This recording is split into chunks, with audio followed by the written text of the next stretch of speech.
Hepinize merhaba ve kanalıma hoş geldiniz. Bu videomda sizlere yine Renault Talisman aracıma yaptığım bir geliştirmeden bahsedeceğim. Neyi geliştirdim bu kez? Normalde bakın ön kapıları açtığınız zaman ikisi birden yanmak kaydıyla ayak aydınlatması var. Bu tarafta yandı, bu tarafta yandı. Kapatınca da bir süre sonra sönüyor. Ama arka koltuklarda bu yok. İşte ben bunu yaptım.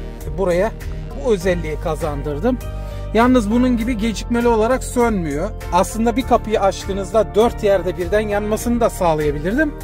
Ama onu tercih etmedim ben. Ben istedim ki açtığım kapınınki yansın. Aynen bu şekilde.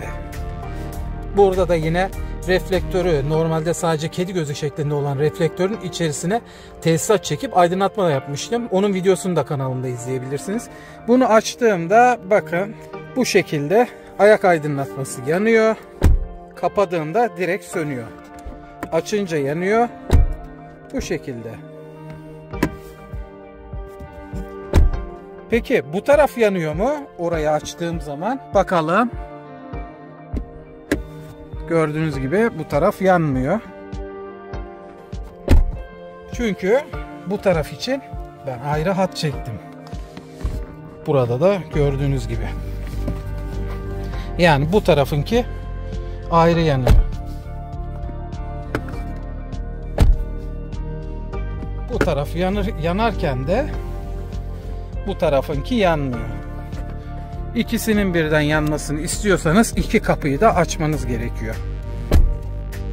Evet. Yaktığımızda burası da yanıyor. Burası da yanıyor. İki kapı da açık çünkü şöyle göstereyim. Kapattım. Burası yanıyor. Çünkü kapısı açık. Kapatınca bu da sönüyor.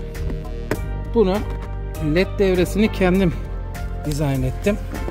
Şöyle göstereyim. Tekli power LED kullandım. Şu şekilde.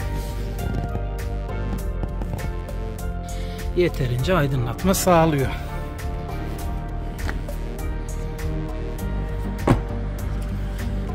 Bir de buradan göstereyim.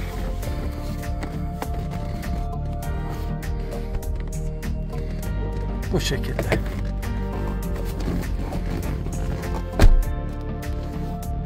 İzlediğiniz için teşekkürler. Bir sonraki videoda görüşmek üzere.